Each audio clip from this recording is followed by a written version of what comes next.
Soy Dante Avaro. Y yo, Carlos Luis Sánchez y Sánchez. Juntos hacemos, desde Córdoba, Argentina, y desde la Ciudad de México, Erizo Podcast. El día de hoy, en Erizo Podcast, dándole continuidad al episodio anterior, vamos a hablar de un evento que ocurrió en la semana pasada en México, específicamente en el estado de Jalisco. A mí me gustaría que en el día de hoy tratáramos de dialogar un poco sobre cómo se ve en México y cómo ves tú, Carlos, en particular, esta idea de estos fenómenos que manifiestan descontento con la brutalidad policíaca, pero además, ¿qué hay? ¿Qué otra cosa hay en el territorio mexicano hoy, en la sociedad política mexicana, que están detrás de estos eventos que a simple vista, repito, pareciera que son muy parecidos a lo que está sucediendo en Estados Unidos? Como dices, creo que hay matices y no son menores o menos importantes a considerar para efectuar la comparación vis a vis con el caso de George Floyd en los Estados Unidos. ¿A qué me refiero con esto? En que creo que hay que tomar en cuenta una serie de aristas para analizar el caso mexicano. Voy a tratar de darle un orden. En principio, esto se da en un contexto en donde previamente el gobernador de Jalisco había mantenido una estrategia diferente en cómo manejar la pandemia. Por ejemplo, inició 1 o 2 semanas antes la cuarentena, ¿no? Mucho antes del 23 de marzo que oficialmente inicia en todo el país. 1. 2, exige que se hagan más pruebas, pero le baja el perfil. Viene la pandemia y recobra notoriedad, ¿no? Y recobra esta confrontación, señalando que la estrategia nacional del manejo de la pandemia está equivocada, que se deben de hacer pruebas, que la cuarentena debió haber empezado antes. Y bueno, se reanuda la confrontación y demás, y establece una penalización si no traes el cubrebocas, si sales a la calle sin cubrebocas. Y esto el presidente lo toma y dicen, ya ven, este es un punto de distinción, de diferenciación, porque nosotros no vamos a reprimir al pueblo. Uh-huh. No vamos a instrumentar, por ejemplo, lo que sí en Italia, creo que también un poco en Argentina, ¿no? De restringir con la fuerza, de multar. Si no tienes que estar en la calle, regrésate a tu casa. Y el gobernador lo hizo. No como tal una cerrazón, pero sí había limitantes considerablemente notables, distintas a las de la Ciudad de México, al menos, ¿no? De todo el Valle de México. Y entonces este chico sale sin cubrebocas y los policías de su municipio lo arrestan, al parecer, por esto, y aparece 2 días después muerto. Y entonces se recobra la discusión sobre un tema que en México, desde 1968, es pues, ¿qué te digo? La herida que nos cierra. Creo que en algún otro podcast lo tocamos tangencialmente. El rol de la policía, diagonal al ejército, pero principalmente la policía en el uso de la fuerza pública, ¿no? El uso de la violencia legítima, ¿no?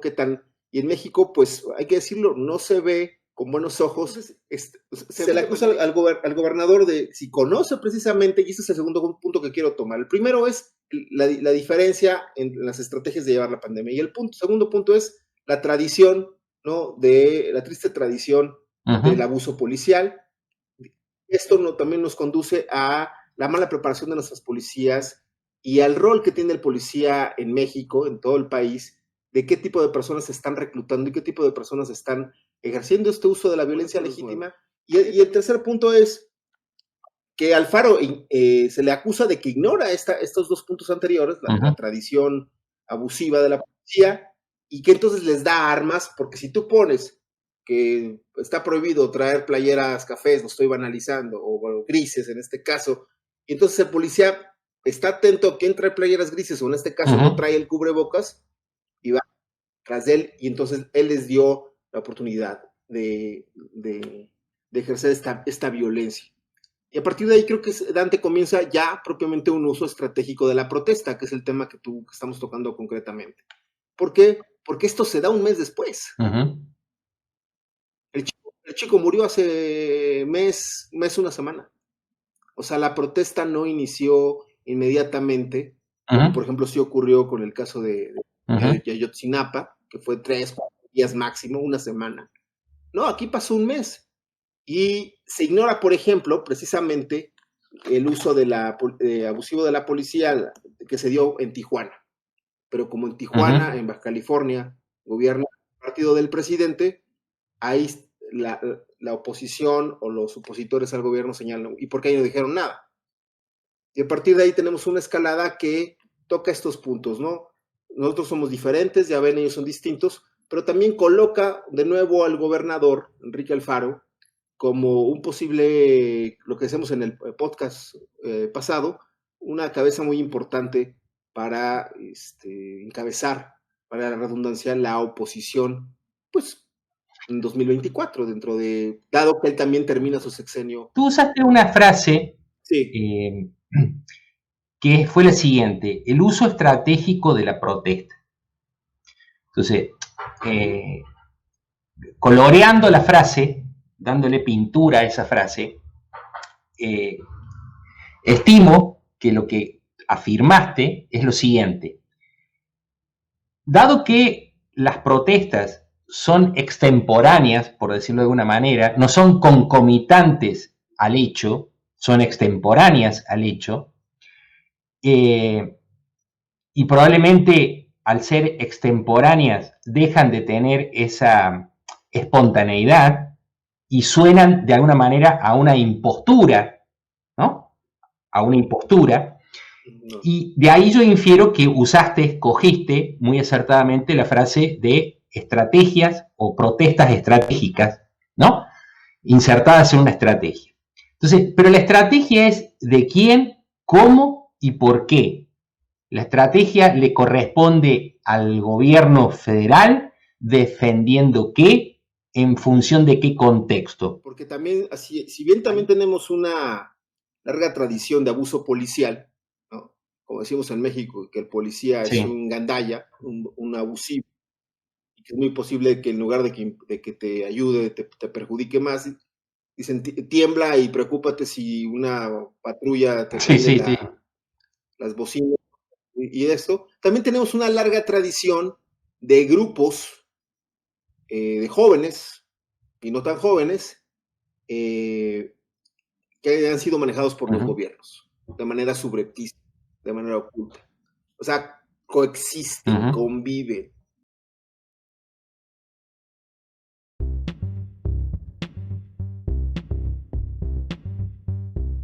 Puedes seguir a Carlos Luis Sánchez y Sánchez en Twitter como @carlosluis74 y ver su perfil profesional en academia.com a través de su nombre completo.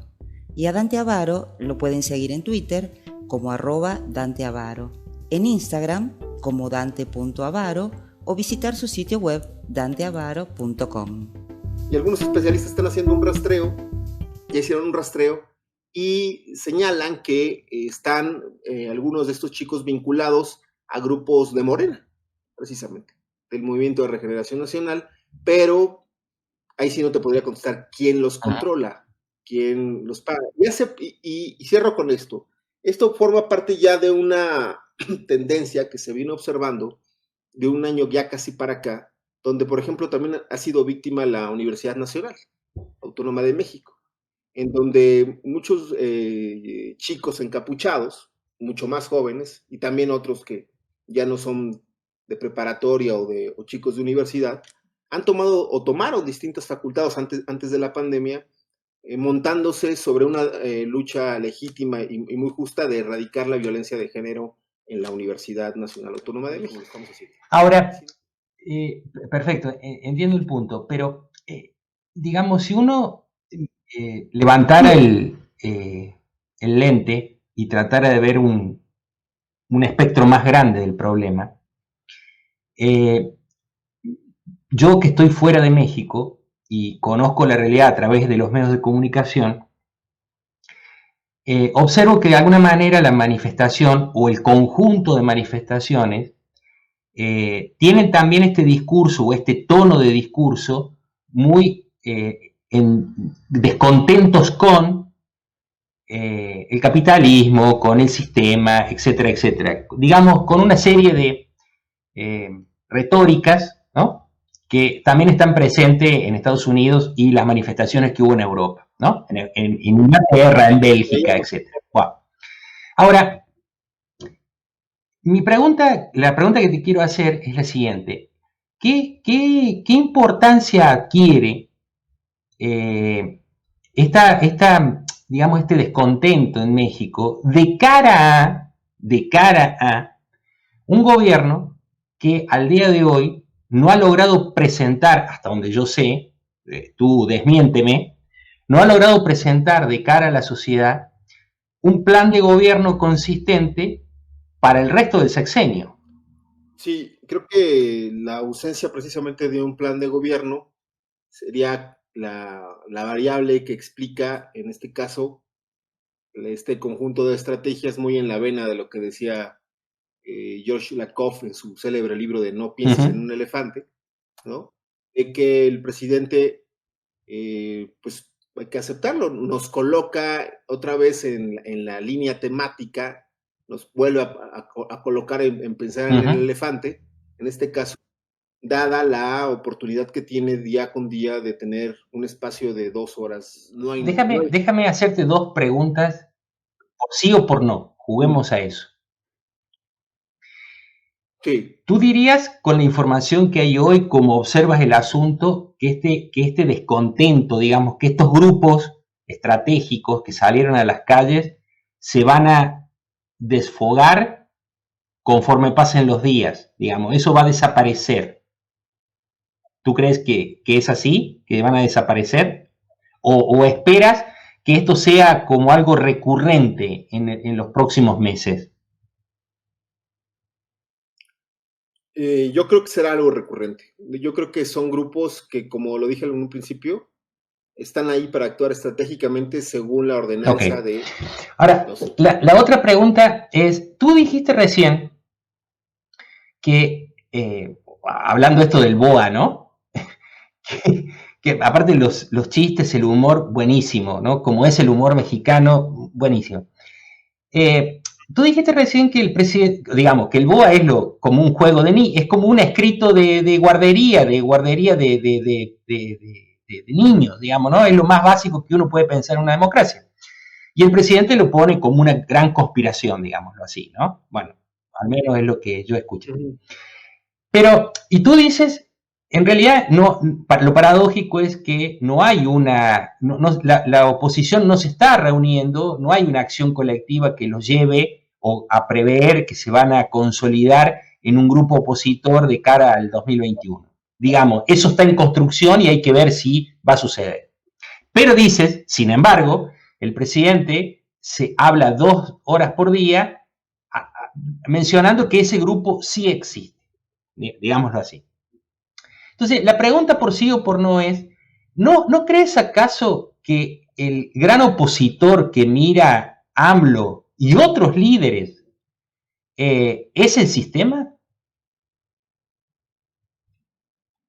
Sí. O sea, cuando digo el sistema, digo el neoliberalismo, ¿no? El sistema, el neoliberalismo, decía, ¿no es ese el gran líder, no es ese el gran líder que se opone a ellos? Y ahora sí que te voy a contestar muy a la mexicana, sí. Muy cantinflesco. Sí, no. Sí y no. Sí, porque se habla de una cuarta transformación que venga a modificar un régimen político. Eso todavía no lo sabemos. Pero lo que sí me aventuro como hipótesis es que se van a reactivar estas protestas en la medida en que se detecten posibles faros opositores. A mí me da la impresión, al escucharte, de que Andrés Manuel quiere retener el liderazgo de ser él, el hombre que lucha contra el sistema. Él quiere retener el liderazgo discursivo de ser él y solo él la persona que encarna, digamos, el prototipo del líder que se opone al sistema.